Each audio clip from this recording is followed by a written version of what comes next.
저는 제서영이라고 하고요. 지금 헤드헌팅 회사에 지금 다니고 있습니다. 이 사람들이 저한테 잘 보여야 되는 경우가 대체로 많죠. 준비해야 되지 않느냐 뭐 이런 얘기를 굉장히 많이 할 텐데 다 무시하세요. 안녕하세요. 캐나다에서 일하는 사람들의 이야기를 담고 있는 채널 캐나다 인터뷰룸의 해치입니다. 오늘의 게스트는 캐나다에 있는 헤드헌팅 회사에서 근무를 하고 있는 서영님을 모셨습니다. 안녕하세요, 서영님. 안녕하세요. 반갑습니다. 이렇게 와주셔서 감사해요. 네. 간단하게 자기소개 먼저 부탁드려도 될까요? 저는 제서영이라고 하고요. 지금 헤드헌팅 회사에 지금 다니고 있습니다. 지금 캐나다에 체류신 분은 어떻게 되세요? 현재 영주권자로 살고 있어요. 어떻게 캐나다 오신 거죠? 2010년 3월에 캐나다 워킹홀리데이로 처음에 왔고요. 국가기도 일해보고 뭐 여행사도 일해보고 뭐 여러 가지 직업을 거쳐서 회사에 지금 있게 됐습니다. 그러면은 지금 일하는 회사도 간단하게 소개 부탁드려도 될까요? 네, 기본적으로는 이제 HR 회사라고 보통 일컫고 있고요. 이게 휴먼 리소싱 회사 말 그대로 예를 들어서 큰 기업에서 테크니션 이런 사람들 많이 필요하잖아요. 그러면 그 사람들이 요청을 하면 이제 저희 회사에서 수많은 리크루터들이 있고 리크루터들이 인재들을 찾아다니는 거죠. 링크드인이나 아니면 인디드나 이런 곳을 통해서 찾고 저는 그 리크루터들이 이렇게 찾아다니면 그런 업무들을 뒤에서 보조를 하는 업무라고 보시면 돼요. 다양한 직업을 걸쳤는데 지금 하시는 일을 선택하게 된 동기나 이유가 따로 있었나요?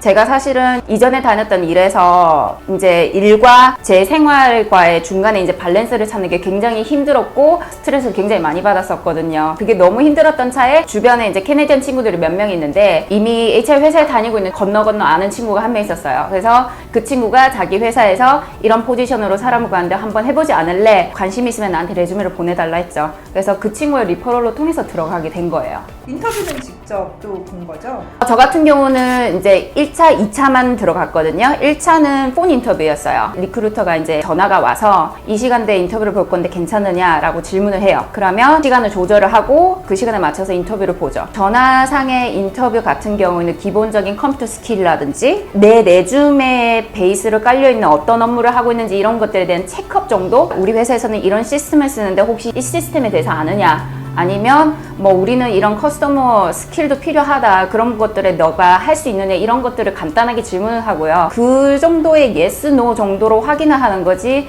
그래서 그 부분에서 보통 떨어지는 사람들은 자기 레주메의 내용과 매치가 안 되는 경우가 많아요. 그게 끝나고 나서 만약에 통과가 됐다 그러면은 직접 회사로 와서 2차 인터뷰를 봐라 이렇게 얘기를 하거든요. 직접 제 이제 상사 매니저하고 직접적으로 인터뷰를 했었어요. 좀 더 구체적인 질문들이 많이 들어가죠. 예를 들어서 뭐 내가 어려운 부분이 있었는데 그런 부분을 어떻게 풀었는지 시간 배분화 같은 거 어떻게 조정했는지 뭐 이런 경험에 관한 질문들을 굉장히 많이 했던 것 같아요. 그리고 나서 처음 출근했을 때 기분이 어땠어요? 처음 시작부터 끝날 때까지 그냥 긴장의 연속이라서 도대체 내가 뭘 했고 무엇을 들었는지는 하나도 기억이 안 나요. 솔직히 말하면 첫째 날에 들어갔는데 이미 3일 동안의 트레이닝 스케줄이 꽉 다 차 있어요. 트레이닝을 단순히 여기 토론토 오피스에서 하는 게 아니라 회사가 런던에도 있고 미국에도 있고 폴란드 쪽에서도 있어요. 그래서 그쪽에 있는 트레이너들이 자기네들이 맡은 분야가 있기 때문에 그 부분에 대해서 하나하나씩 스케줄을 잡아갖고 또 설명을 다 해줘요. 예를 들어서 간단한 회사에 대한 설명이라든지 회사 뭐 내가 하고 있는 일의 개요라든지 그리고 내가 어떤 클라이언트를 맡게 될 거라든지 그런 부분들에 대한 트레이닝이 많이 들어갔던 것 같아요. 지금 일한 지 얼마나 되셨죠? 이제 3개월 있으면 2년 돼 가요. 그러면은 업무는 사실 손에 많이 익었을 것 같아요. 그래서 업무 출근해서 퇴근까지 일과는 어떻게 되나요? 리크루터들이 지원자들하고 인터뷰 스케줄을 어느 정도 잡고 나면 제가 인터뷰 스케줄을 컨펌하는 이메일을 보내고요. 그리고 리퍼런스 책, 예를 들어서 이 사람이 이전에 같이 일했던 매니저라든지 슈퍼바이저 이런 사람들하고 직접 제가 통화를 해갖고 인터뷰를 해요. 그 지원자에 대해서 일을 어떻게 해왔고 이 사람이 일의 능력이라든지 스킬이라든지 이런 것들을 점수를 매겨갖고 그런 것들을 제가 다 작성을 해서 저희 또 이제 클라이언트에 보내요.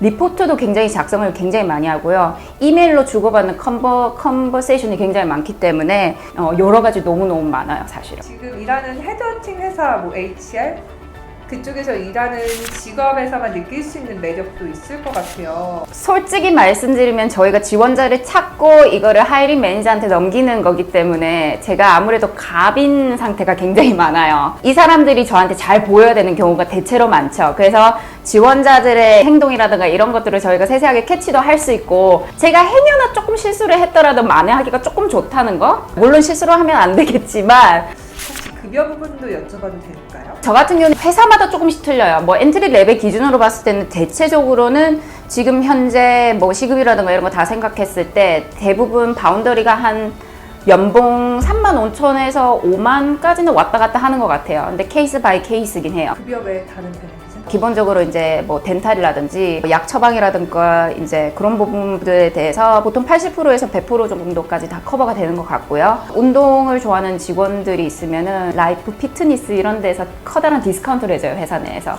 그리고 이제 실적이 좋은 친구들 같은 경우는 뭐 저 멀리 캐리비안이나 코스타리카로 여행도 보내주기도 하고요. 여러 가지 복지를 많이 제공을 하고 있습니다. 네. 좋았던 일, 혹시 가장 기억에 남는 좋았던 일이 있을까요? 제가 제일 좋았던 경험은 제가 정말 열심히 일을 한번 해서 얘네들이 뭐 샤웃 아웃이라든지 아니면 리코그나이제이션이라고 이 달에 굉장히 잘했던 직원들을 뭐 우수를 해갖고 뭐 박수를 준다든지 아니면 뭐 이렇게 뭐 포인트 돈으로 바꿀 수 있는 포인트를 준다든지 뭐 그런 시스템이 있어요. 그래서 그런 거에 제가 2번이 됐어요. 그런 걸로 인해서 제가 인정을 받고 있구나 이런 느낌을 받았을 때 굉장히 좋았던 것 같아요. 회사가 조금 젊은 사람들이 많아서 그런 건지는 모르겠지만 새로운 아이디어라든지 직원들의 열정에 대해서 굉장히 긍정적으로 받아들이고요. 그래서 저 같은 경우에는 제가 요가를 굉장히 좋아하는데 회사에서 이렇게 제가 항상 앉아있는 일을 하다 보니까 오피스 요가를 하면 괜찮겠다라는 생각을 들어서 그거를 아이디어를 제안을 했더니 굉장히 좋아하더라고요. 그래서 글로벌 콜로 혼자서 비디오 앞에 앉아갖고 오피스 요가를 30분 한 적이 있어요. 근데 반응이 굉장히 좋아서 열심히 포인트 같은 것도 많이 받고 선물도 좀 많이 받았던 것 같아요. 힘들었던 그런 기억도 있나요? 가끔씩 평소에도 계속 생각하는 부분이 있다면 언어로 뭔가 100% 소통을 하고 이거를 100% 받아들이는 거에 대해서 가끔씩 불편하다고 느낄 때는 있어요. 특히나 이런 매니저들이나 이렇게 회사 내에서 쓰고 있는 영어 자체가 우리가 보통 때 쓸 수 있는 그런 캐주얼한 영어가 아니라 비즈니스 영어이기 때문에 쓰는 단어라든가 이런 것들이 조금씩 틀려요. 그런 부분을 제가 미팅할 때 바로바로 캐치하지 못하면 스스로 깝깝해할 때가 있어요. 이 직업을 추천하는 그런 성향이나 성격의 사람이 있을까요?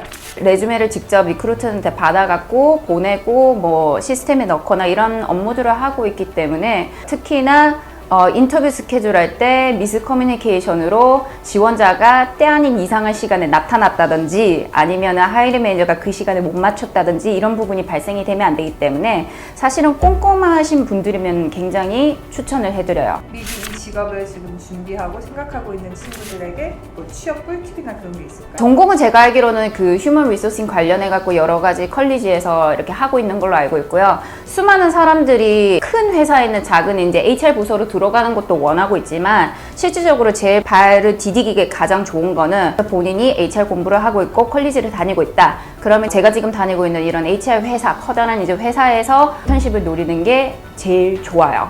그리고 인턴십에서 열심히 하다 보면은 정규직으로 바뀔 때도 굉장히 많고요. 지금 직업 만족해요?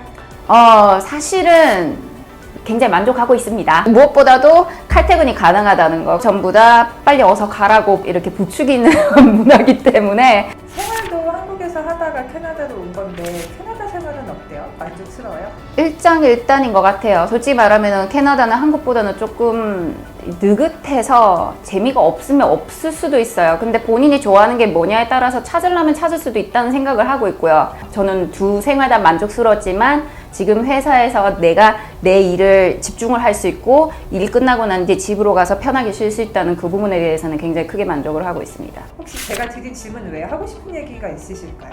맨 처음에 캐나다 왔을 때도 여러 사람을 많이 만났는데 대체적으로 그런 것들이 많아요. 이 직업은 나하고 조금 한국에 있는 친구들이 생각하면은 나는 이 직업 별로라고 생각이 들어라고 생각하는 경우가 가끔 있어요. 예를 들어서 여기 오면은 사실 기본 최저시급이 좀 그나마 높기 때문에 내가 커피숍에서 일을 하든 뭐 베이커리에서 일을 하든 거기서 차곡차곡 쌓아 나가다 보면은 매니저가 될 수도 있고요. 그 다음에 본인이 요리를 좋아한다고 해서 요리해 이러고 그냥 넘어가는 문제가 아니라 여기서는 뭐 셰프로서 이름을 날릴 수도 있는 거고요. 그거는 이제 본인이 남들의 시선에 관여하지 않고 본인이 정말 좋아하고 하고 싶었던 게 있다면 그거를 정말 실천을 해보고 싶어요. 예를 들어서 본인이 나이가 30이다. 30이면 분명히 한국에서 캐나다 올 때 주변에서 굉장히 말들이 많을 거예요. 정신이 나갔느냐, 결혼을 준비해야 되지 않느냐, 뭐 이런 얘기를 굉장히 많이 할 텐데 다 무시하세요. 본인이 원하는 생활이 있다면 그거를 여기서만이라도 실현을 했으면 좋겠어요, 저는. 너무 좋은 말씀 감사드립니다. 네. 여기까지 캐나다 헤드헌팅 회사에서 직원으로 일하고 계신 서영님과 이야기를 나눠봤습니다. 오늘 준비한 인터뷰는 여기까지예요. 다음 인터뷰에서 또 만나요. 안녕. 같이 안녕해주세요.